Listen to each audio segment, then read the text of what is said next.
அபார கருணா சிந்தும் ஞானதம் சாந்தரூபினம் ஸ்ரீ சந்திரசேகர குரும் பிரணமாமி முதான்வகம் அத்வைதாசவ நண்பர்கள் அனைவருக்கும் என் நமஸ்காரங்கள்.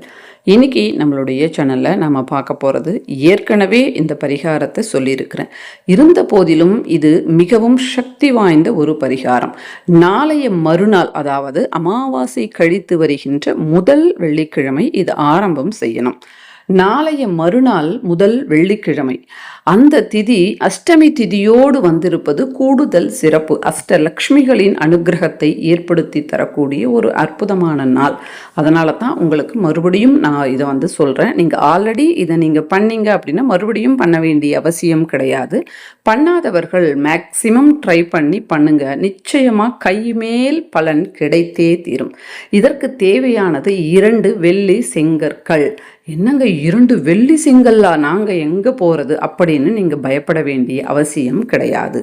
இதற்கு தேவையானது சின்ன சின்னதாக, அதாவது ஒரு வெள்ளி செங்கல்ல நாம் ஆச்சாரி கிட்ட கொடுத்தா அவர் ஒரு மோதிரம் பிளைனாக, எங்கேயும் ஜாயிண்ட் இல்லாமல் பிளைனாக ஒரு மோதிரம் செய்யணும். அந்த அளவுக்கு ஒரு வெள்ளி செங்கல் இருந்தால் போதும். ஒரு நல்ல ஐடியா கூட கொடுக்குறேன். உங்ககிட்ட வெள்ளி, அதாவது சின்ன சின்ன இந்த கொலுசினுடைய அந்த சலங்கைகள், இந்த மாதிரி சின்ன சின்ன வஸ்துக்கள் நீங்கள் கடையில் கொடுத்து மாற்ற போகிறோம் அப்படின்னு நினச்சிட்டு இருந்தால் அதை எடுத்துகிட்டு போயிட்டு இந்த ஆச்சாரிங்க அதை நல்லா உருக்குவாங்க. அந்த மாதிரி இருக்கக்கூடிய ஆச்சாரிகள் கிட்ட நீங்கள் அதை கொண்டு போனீங்கன்னா அவங்க அந்த பொருட்கள் எல்லாத்தையும் நல்லா மெல்ட் பண்ணி, அதாவது உருக்கி சிங்கிள் டைப்பில் நம்மளுக்கு தட்டி கொடுத்துடுவாங்க. அந்த மாதிரி ஒரு 2 வாங்கிக்கோங்க, போதும், அவ்வளவுதான். நீங்கள் கடையில் வாங்கணும் அப்படின்னா அங்கே பெருசாக கூட இருக்கலாம். ஒருவேளை சில கடைகளில் சின்னது கூட இருக்கலாம். நீங்கள் பாருங்கள், உங்களுடைய சௌகரியம் போல் செஞ்சுக்கோங்க. ஒரு ஐடியா உங்களுக்கு கொடுத்த இந்த மாதிரி கூட நம்ம பண்ணிக்கலாம் அப்படின்னு. சிலர் பார்த்தீங்கன்னா இந்த சலங்கை எல்லாம் கொட்டும், அதெல்லாம் ஒரு டப்பாவில் போட்டு வச்சுருப்பீங்க. அந்த மாதிரி உங்ககிட்ட இருந்ததுன்னா அதை ஒரு சிங்கிள் டைப்பில், அதாவது சிங்கிள் டைப்பில் நாம் அவங்கக்கிட்ட கொடுத்து தட்டி கொடுக்க சொன்னோம்னா தட்டி தருவாங்க. அந்த மாதிரி செஞ்சுக்கோங்க. முதல் வெள்ளிக்கிழமை, அதாவது 24ஆம் தேதி எலுமிச்சம் மரம் உங்கள் வீட்டில் இருக்கணும். அப்படி இல்லைன்னா ஒரு நம்பகமானவர் இடத்துல ஒரு எலுமிச்சம் செடி இருக்கணும். உடனே நமக்கு ஒரு கேள்வி வரும், இந்த மாதிரி கிடையவே கிடையாது. நாங்கள் நர்சரியில் ஒரு எலுமிச்சம் ஒரு செடியை வாங்கிக்கலாமா அப்படின்னு கேட்டால், இந்த மாதிரி, அதாவது உங்கள் வீட்டில் இருக்கணும் அல்லது உங்களுக்கு நம்பகமானவர் இடத்துல இருக்கணும். ஒருவேளை இதெல்லாம் கிடைக்கலன்னா ஒரு எலுமிச்சம் செடியை நர்சரியிலேருந்து வாங்கிக்கோங்க. ஆனால் அதில் 100 இலைகளுக்கு மேலே இருக்கணும். இது ஆப்ஷனல் தான், ஆனால் அதுதான் சக்தியானது. கிடைக்கலன்னா இப்படியும் நம்ம ட்ரை பண்ணலாம். என்ன பண்ணணும் அப்படின்னா, வெள்ளிக்கிழமை காலையில் நேரம்லாம் கிடையாது, கிட்டத்தட்ட சாப்பிட்றதுக்கு முன்னாடி டிஃபன் எதுவும் சாப்பிடாம அந்த எலுமிச்சம் செடிக்கு, அந்த எலுமிச்சம் செடி துர்க்கையினுடைய சொரூபம்.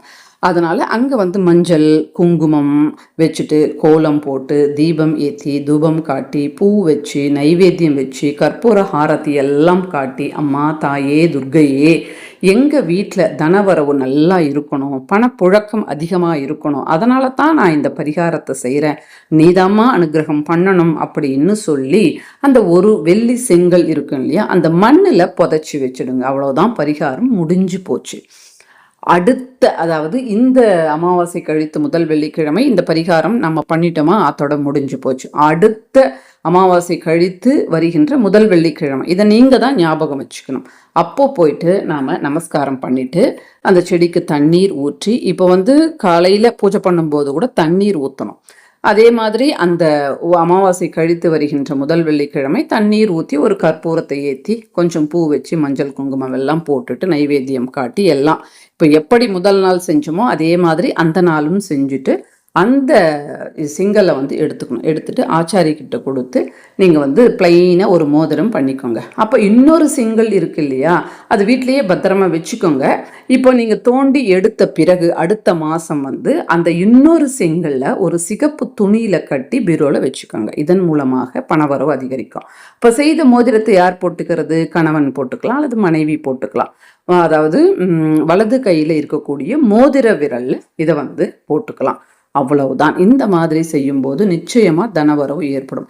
இப்படி பரிகாரம் பண்ணின மோதிரம் நாங்க கையில போட்டுட்டு இருக்கோம், அசைவம் சாப்பிடுறோம், இந்த மாதிரி எல்லாம் செய்யலாமான்னா அதெல்லாம் ஒன்றும் கிடையாது. நீங்க பரிகாரம் பண்ணி போட்டுக்கோங்க. அத்தோட அது கழற்றாத கையில அப்படியே இருக்கட்டும்.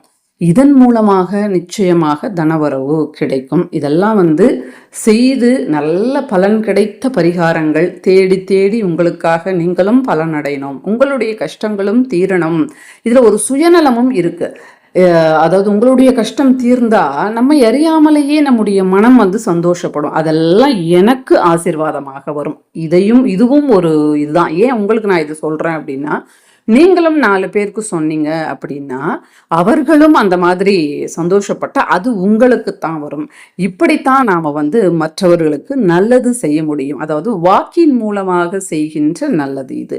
இப்படி நாம செய்யும்போது நாமளும் நல்லா இருப்போம், நம்மளுடைய சந்ததியினர்களும் நல்லா இருப்பாங்க. நம்ம மற்றவர்களுக்கு சொல்வதனால் அவர்களும் நல்லா இருப்பாங்க. எல்லாரும் நல்லா இருந்தா அது எல்லாருக்குமே நல்லதுதான். அதனால நிச்சயமா பண்ணுங்க. முடியலன்னு நினைக்காதீங்க. நாம நினைத்தா முடியாதது ஒண்ணுமே கிடையாது.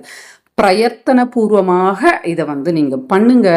கண்டிப்பா உங்களுக்கு மாற்றம் தெரிவதை நீங்களே லைவா பார்க்கலாம். இதற்கு முன்பு இருந்த நிலை, இப்பொழுது இருக்கின்ற நிலை நீங்களே ஒப்பிட்டு பார்த்தா உங்களுக்கு இருக்கக்கூடிய மாற்றத்தை மற்றவர்களும் எப்படி இவங்க இந்த மாதிரி வந்தாங்க அப்படின்னு அவர்களே நினைப்பாங்க. உங்களுக்கும் என்னடா இது நல்ல மாற்றமா இருக்கே, நாம நல்ல உயர்ந்து வந்துட்டு இருக்கிறோமே அப்படின்னு உங்களுக்கும் தெரியும். நாளொரு வண்ணம் பொழுதொரு மேனியாக படிப்படியாக தினம் தினம் தினம் தினம் முன்னுக்கு வரணும்னா ஒரேடியா வருவது நிலையான முன்னேற்றம் கிடையாது. படிப்படியா படிப்படியா நாளொரு வண்ணம் பொழுதொரு மேனியாக முக்கியமா பொறுமையா வரும். பாத்தீங்களா, அதுதான் நிரந்தரமானது. அப்படி நல்ல ஒரு நிலை நிச்சயமாக ஏற்படும். நன்றி, வணக்கம். ஸ்ரீ மகா பெரியவா சரணம்.